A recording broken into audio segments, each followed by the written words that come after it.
By popular demand, here is my letter to Barack Obama.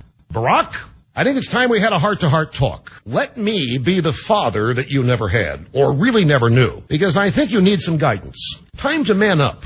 Time to grow up. That speech last night was an embarrassment. You couldn't focus. You lashed out in all directions. You refused to accept responsibility for your own actions, and you were angry. And you were sarcastic. Being president is a big job, a big responsibility. You wanted the position. You campaigned for it. You told the public to trust you with it, and they elected you. Well, you're now president of the greatest country mankind has ever known, and yet you act like this was all coming to you, that you are the Messiah, that you are better than the people you're supposed to serve, and that you have no tolerance for debate or dissent. Well, that's not the way it works. As President Barack, we have a constitution. We have checks and balances. We have separation of powers. We have states.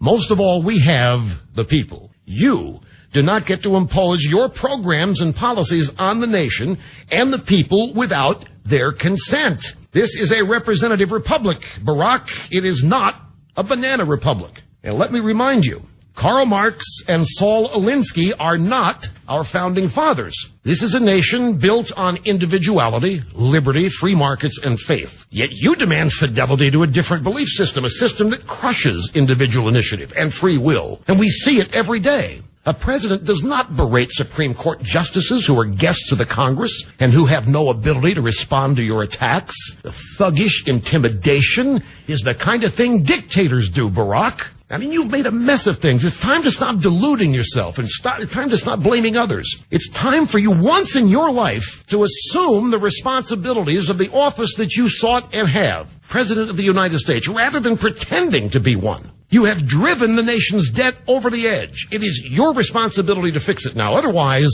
our young people will have no future. You were wrong to grant terrorists constitutional rights. You are endangering the security of this nation. Now fix it, reverse course, and send the terrorists, all of them, back to Guantanamo Bay where they belong. You are wrong to nationalize one industry after another, from cars to banks. You are destroying competition and jobs. You need to stop what you are doing before millions of more families go broke from your misguided policies. It's not too late for you. Let me remind you, Barack, George W. Bush is no longer president. You voted for every spending bill you saw as a senator. And you know that George W. Bush proposed all that spending trying to be bipartisan, trying to get along with people like you. And you see where it got him. All you can do is berate George Bush, who is long gone. And you are every bit as culpable for all of that out-of-control, deranged spending that you talk about. You voted for all of it. Your constant character assassinations of your predecessor reflects badly on your own character. You're not only dishonest in your attacks on Bush, but you come across as a whining, insecure, immature lightweight. Cut it out. Stand on your own 2 feet. Defend your own decisions or change them. Am I right when I suspect that you're in a bad mood because for the first time in your life, there's nobody around to paper over your failures? There's nobody around to give you an A when you got a C or a D. There's nobody to rewrite a pathetic law review article and make it look like your own. You know, Barack, unlike most presidents, you're dealing with a Congress that has supermajorities in both houses of fellow Democrats. It amazes me that with all the talk about your ability to persuade and communicate, that you can't even hold your own party members together anymore. Is this Bush's fault too? Is it the fault of the banks, the insurance companies, and lobbyists, or is it a problem with your leadership, Barack, or lack of it? It's the latter, Mr. President. You are doing something wrong. The people in Virginia don't like it. The people in New Jersey don't like it. The people in Massachusetts don't like it. Members of your own governing majority don't like it. This calls for some self-reflection, some circumspection. Has it occurred to you, Barack, even once, that you're not as cool as you think you are? Has it occurred to you that you are screwing up? Has it occurred to you that you have a great deal to learn and you need to take your own measure? I have a little concern, Barack. There may be a psychological issue at play here. I don't say this to demean you. I say it because I'm concerned. Tom Daschle said he was concerned all the time. I like the word I'm concerned. You seem to have a whole lot of enemies in your own mind. A partial list of your enemies would include Fox News, insurance companies, banks, oil companies, the special interests, the Supreme Court, Republicans, talk show hosts, executives, CEOs, anybody or business that earns over $250,000 a year, mortgage companies, credit card companies, the list of your enemies goes on and on and on.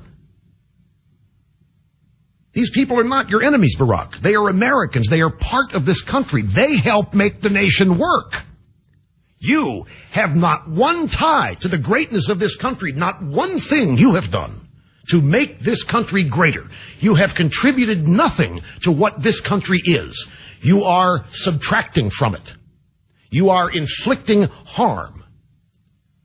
You are bullying the people who make this country work. Your policies are causing the people who make this country work to not have jobs, so they can't help make the country work. And like a bully, you go around threatening them. You threaten anybody who doesn't agree with you. You intimidate them.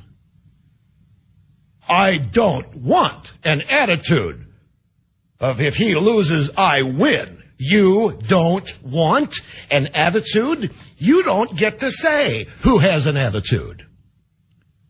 You threaten anybody. You intimidate them. You smear them. This is not what presidents do. You are supposed to lead not by threatening people, but by encouraging them, embracing them, thanking them, inspiring them. But most of all, Barack, you don't seem to appreciate the magnificence of this nation. You seem to think it needs to be torn down so you can rebuild it. But you were elected to be president, not some kind of dictator. You have to operate within the confines of the Constitution no matter how much you don't like it. You are not bigger than the law. You are not bigger than the people. You are not our servant, and we are not, you are our servant, we are not yours. Anyway, I'm not sure this lecture will do you much good, particularly given the spectacle of your speech last night. It's so obvious. You are so full of yourself. The personal pronoun I 96 times in 70 minutes. But I would hope that this talk would do you some good. It's time that people stopped covering for you and papering over your failures, such as you are free to smash mouth whoever you want, the Supreme Court, for example. Or it doesn't matter. Fox News, you can smash mouth whoever you want, but if somebody even mouths a silent response, as Justice Alito did, that someone becomes the subject of the media attacks and your White House attacks. This is not how presidents of all the people govern, Barack.